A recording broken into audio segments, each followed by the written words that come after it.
Alors, ça, on est en train de parler de notre autorité royale.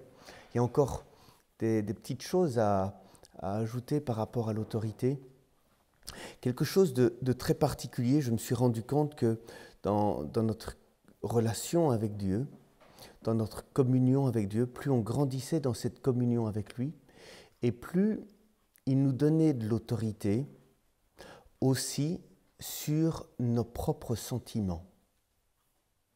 Ça, c'est une dimension très particulière, parce que les gens, dans notre société, dans notre monde, on fonctionne sur le sentiment. Et on exalte les sentiments, mais de comprendre que nous pouvons avoir une autorité sur nos sentiments. Finney nous parle de la capacité de maîtriser nos sentiments. Et dans un de ses discours religieux, Finney prend l'exemple d'un homme qui serait loin de son épouse. Il serait séparé de son épouse pendant plusieurs semaines. Et puis il dit, mais il suffirait qu'il pense à elle pour susciter en lui des émotions par rapport à son épouse. Il dit, mais c'est la même chose avec un ennemi. Il suffit que vous pensiez à quelqu'un qui est votre ennemi, qui vous a fait du mal, pour susciter en vous des émotions de colère ou de haine. Et Ben Finney dit, de la même manière, nous pouvons susciter en nous de l'amour pour Dieu, en apprenant à fixer notre attention et notre regard sur Dieu, et constamment à veiller, à chercher à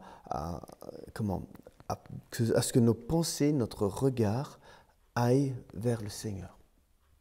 Et ça va créer en nous des sentiments d'amour, ça va cultiver en nous des sentiments pour Dieu. Puis c'est très intéressant parce que c'est exactement cela que disait le frère Laurent dans son livre « La théologie de la présence de Dieu », dans ses écrits. Il parle aussi d'apprendre à focaliser ses pensées sur Dieu. Et il dira, mais à partir du moment où on essaye de focaliser ses pensées sur la présence de Dieu, eh bien il dit, vous allez voir votre chair réagir. Vous allez voir le diable faire tout pour que vous ne pensiez pas à Dieu. Et il dit, il y a comme un effort à faire, mais plus on va faire cet effort et plus ça devient facile. Et c'est encore une fois l'idée de, c'est pas quelque chose qui se crée facilement, mais c'est apprendre à cultiver la présence de Dieu. C'est un exercice qui demande de la volonté, mais c'est faisable, c'est possible. Et ainsi, on commence à devenir maître de ses pensées. On commence à avoir une autorité sur ses propres sentiments, à les dominer. Vous comprenez là, le cœur, et c'est quelque chose qui est lié à l'autorité royale. Dieu nous donne une autorité sur nos pensées. Dieu nous donne une autorité sur les choses qui vont créer en nous de bons sentiments. Ça, c'est réalisable en Christ. C'est une dimension qui nous donne de l'autorité.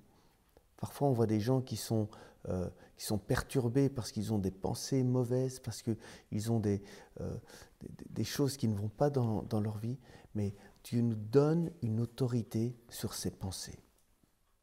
Alors, je raconte souvent cet exemple, c'est au début de ma conversion.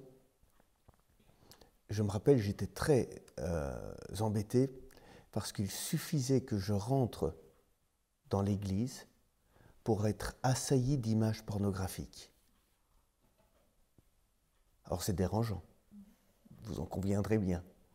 Et j'en ai parlé tout de suite à un des responsables, c'était à Pierre, et puis il a prié pour moi, Pierre Beumier, il a prié pour moi. On a pris autorité sur ses pensées. On a pris autorité sur ces choses. C'est un esprit d'impureté qui m'assaillait, qui m'agressait. Et au nom de Jésus, cet esprit m'a quitté, ces pensées m'ont quitté. Alors, la fois suivante, j'ai eu beaucoup moins d'images. Et puis, 2 jours plus tard, enfin, quelques temps plus tard, c'était encore moins d'images. Pour être complètement libéré de ces choses. Vous voyez ? Mais nous avons une autorité. Nous pouvons prendre autorité sur ces choses. Nous ne sommes pas obligés de nous laisser agresser. Encore une fois, c'est là où parfois Dieu peut laisser des ennemis nous attaquer pour que nous apprenions à nous battre. Et figurez-vous qu'on voit ça dans la nature. On voit des animaux sauvages qui laissent des proies pas tout à fait mortes pour que les petits apprennent à tuer. C'est cruel, hein ? Mais en fait, c'est ce que Dieu veut que l'on fasse, qu'on apprenne à se battre contre ces choses mauvaises qui polluent notre vie. Notre position royale nous amène dans cette dimension. Alors, je voudrais aussi, ici, tordre le cou à une idée, une mauvaise compréhension que nous pouvons avoir du diable, des démons, dans la vie de tous les jours par rapport à ce que la Bible nous dit du diable. Souvent, et ça c'est lié à notre pensée grecque, nous avons une pensée manichéenne par rapport au bien, par rapport au mal, par rapport au diable. Je vais vous expliquer un petit peu en quoi ça consiste. Mani était un prêtre qui enseignait un dualisme. Un dualisme, ça vient de duo. Il enseignait qu'il y avait 2 principes opposés qui étaient en lutte l'un par rapport à l'autre. Alors, on opposait le bien au mal. On opposait le jour à la nuit. On opposait la lumière aux ténèbres. Et puis on oppose Dieu à Satan. Mais figurez-vous que cette manière de penser n'est absolument pas biblique. Alors quand je dis ça, certains sont très choqués. Le diable n'est pas l'opposé de Dieu. Parce que si vous dites que le diable, Satan, est l'opposé de Dieu, figurez-vous que vous êtes en train de faire de Satan un Dieu qui combat un autre Dieu. Mais la pensée biblique n'a absolument pas cette vision. La pensée biblique nous explique qu'il n'y a qu'un seul Dieu qui est Dieu. Et ce Dieu, le Dieu que nous aimons, le Dieu que nous servons, il est omnipotent, omniscient et omniprésent. C'est-à-dire qu'il est partout, omniprésent. Omnipotent, il est tout puissant, c'est lui qui a toute la puissance. Et omniscient, c'est-à-dire qu'il a toute la connaissance. Et le diable, Satan, n'est qu'une créature spirituelle, mais il n'est pas omnipotent. C'est-à-dire qu'il ne peut pas faire, il n'a pas toute la puissance, il n'est pas le tout-puissant comme Dieu est le tout-puissant. Il n'est pas omniscient. C'est-à-dire que le diable ne sait pas tout, ne connaît pas tout. Si le diable connaissait tout, jamais il n'aurait crucifié le Seigneur. Alors, je n'ai pas dit qu'il ne connaissait rien. C'est un être spirituel qui vit, qui n'est pas limité comme nous sommes. Donc il a une très grande connaissance. Il a une très grande connaissance des Écritures. Il a une très grande connaissance des choses qui se sont passées, évidemment. Mais il ne connaît pas le futur. C'est important ce que je suis en train de dire. Et je vais y revenir. Et il n'est pas partout. Parfois, les gens voient le diable partout. Le diable n'est pas partout. Il est limité. Seul Dieu est partout. Alors, la Bible nous montre également que le diable ne peut faire que ce que Dieu lui autorise à faire.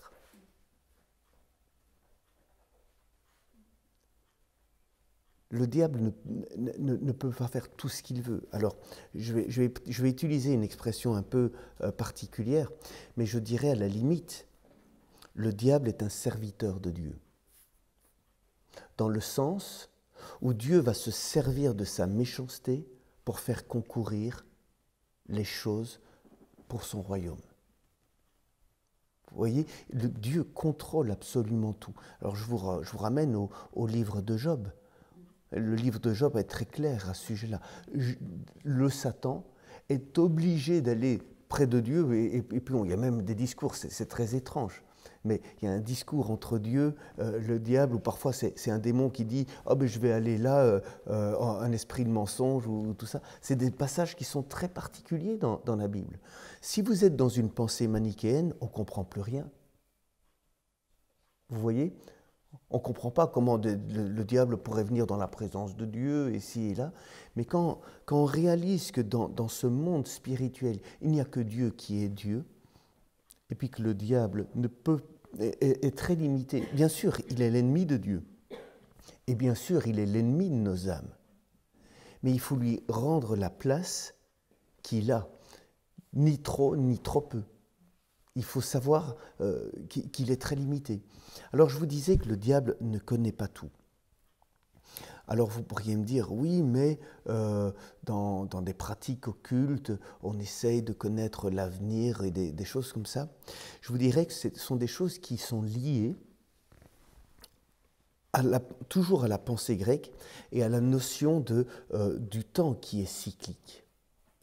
Parce que dans les Grecs, vous vous rappelez, je vous ai expliqué que le temps est cyclique, et donc on n'échappe pas à son destin, dans le sens où ce qui s'est passé hier se reproduira demain. C'est un peu ça l'idée qu'il y a derrière cette pensée grecque. Et bien dans la pensée de l'occultisme, c'est exactement le même mécanisme qui se produit. Dans la pensée de l'occultisme, ce qui s'est passé hier se reproduira de toute façon un jour, parce que les hommes sont ce qu'ils sont. Alors on peut avoir l'impression que les gens qui pratiquent l'occultisme connaissent l'avenir. Mais je ne pense pas qu'ils connaissent réellement l'avenir. Ou en tout cas, il y a beaucoup d'escroqueries derrière tout cela, beaucoup de manipulations. Et je voudrais vous raconter une petite histoire qui s'est passée, que ma femme m'a racontée dans son salon de coiffure. Des coiffeuses ont fait venir un homme qui tirait les cartes et qui faisait du tarot pour dire l'avenir. Et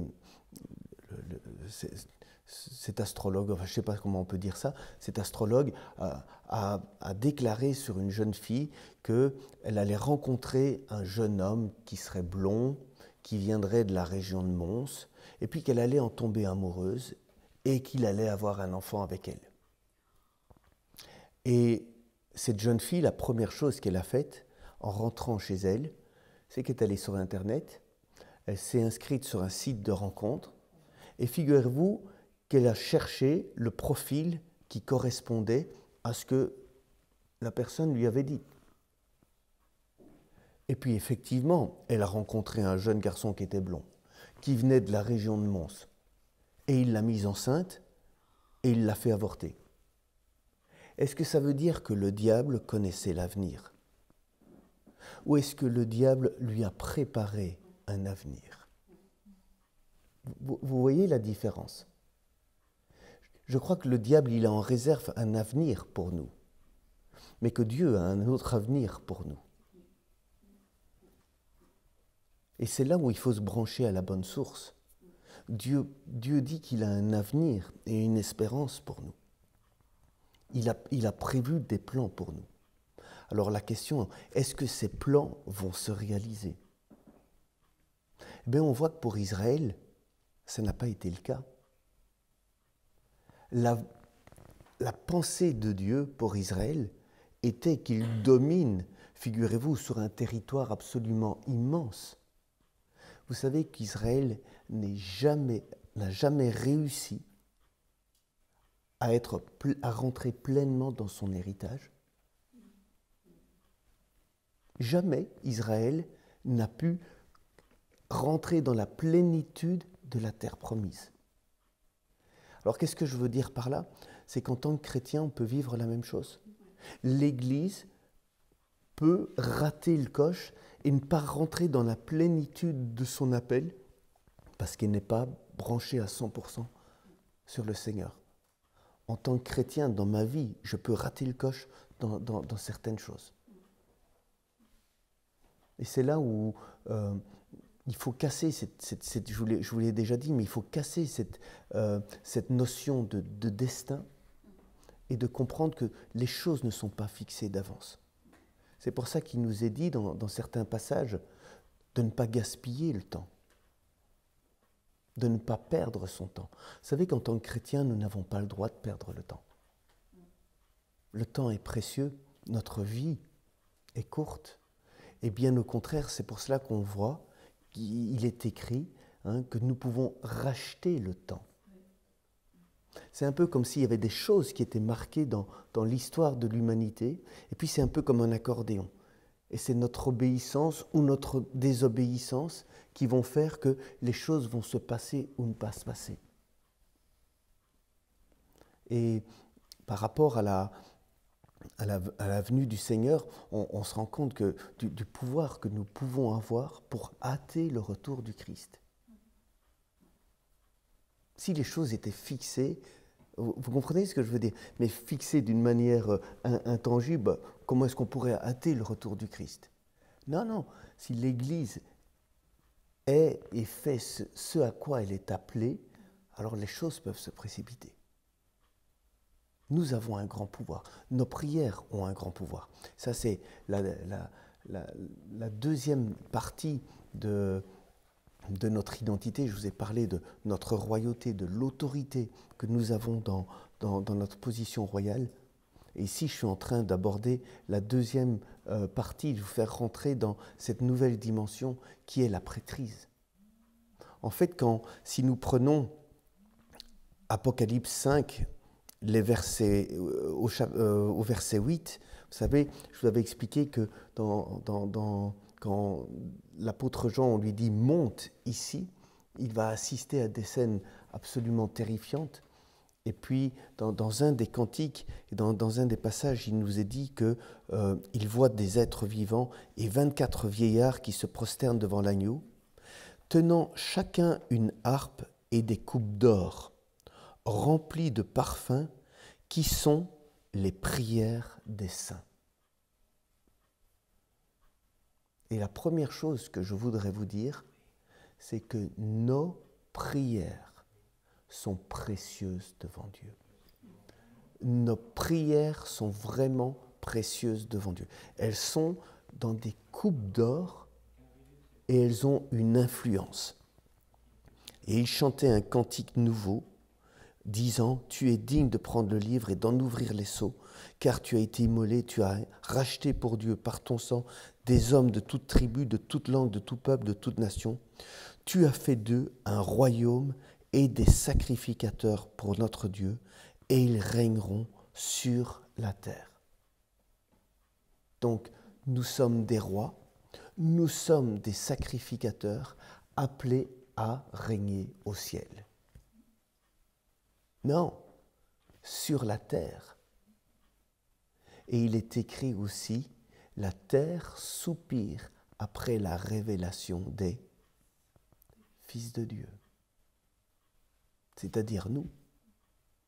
Nous sommes appelés en tant que rois et prêtres à régner déjà maintenant sur la terre et nos prières sont précieuses. Nos prières peuvent avoir un impact sur le futur. Nos prières peuvent avoir une influence sur le déroulement des choses. Elles sont précieuses devant Dieu. Alors la prêtrise, figurez-vous, ce n'est pas un ministère qui fait de nous des prêtres, mais c'est par le baptême que nous devenons des prêtres. Alors vous trouverez ça dans Galates 3, verset 26, qui dit « Car vous êtes tous fils de Dieu par la foi en Jésus-Christ, vous tous qui avez été baptisés en Christ, vous avez revêtu Christ. » Donc c'est le baptême qui fait de moi un prêtre et qui me fait rentrer dans le sacerdoce royal en tant qu'enfant de Dieu. Nous sommes tous prêtres, hommes et femmes. Il n'y a pas de différence. Donc ce n'est pas le pasteur qui serait le prêtre. Vous voyez, nous parlons ici du sacerdoce universel. Chacun des chrétiens est un prêtre. Chacun des chrétiens est un roi. C'est pour ça que la pyramide, vous vous rappelez, je vous parlais de ce système pyramidal, avec soit le pape, les évêques, toute la hiérarchie, pour avoir les membres, les fidèles. Dans le protestantisme, c'était le pasteur, les anciens, ou les membres, ou les paroissiens. Mais il y a quelque chose de pas juste. Parce qu'un paroissien, il assiste au culte. Alors que si nous sommes prêtres, nous faisons le culte. Ça change tout. C'est une position qui est énorme. Soit je vais être passif et subir, vous voyez, on est toujours dans les mêmes termes dont je vous parlais, on va subir les événements, ou soit on va être acteur de ces événements. Un culte, ce n'est pas aller dans une communauté, s'asseoir sur une chaise et puis assister à un spectacle. C'est pas la pensée, c'est pas du tout la pensée biblique. La pensée biblique, c'est je suis participant. Alors quand je vais dans une réunion, même quand c'est pas moi qui conduis la réunion, quand c'est une réunion de ma communauté et je viens là en tant que simple participant, je demande toujours à Dieu et je lui dis « Qu'est-ce que tu veux me donner pour la réunion ?» Vous voyez, je suis dans une attitude pendant la réunion d'attente. Et parce que je suis dans une attitude d'attente, comment est-ce que je peux être un instrument utile pour la réunion? Souvent, Dieu me donne quelque chose. Une image ou quelque chose qui va avoir une influence sur le déroulement de la réunion. C'est pas réservé à une élite, c'est pas réservé à un ministère particulier. C'est l'Église qui rend un culte à Dieu. Alors évidemment, tout cela se passe en bon ordre. Si je reçois quelque chose, eh bien, parce que je n'ai pas un ministère prophétique, mais il m'arrive de recevoir des paroles prophétiques. On a une organisation dans notre Église où je vais soumettre ma parole ou ce que j'ai sur le cœur au pasteur ou à un ministère prophétique et on regarde si c'est le bon moment pour le donner pendant la réunion. Mais vous savez, quand vous avez une parole qui est donnée à bon escient pendant la réunion, tout le cours de la réunion peut changer.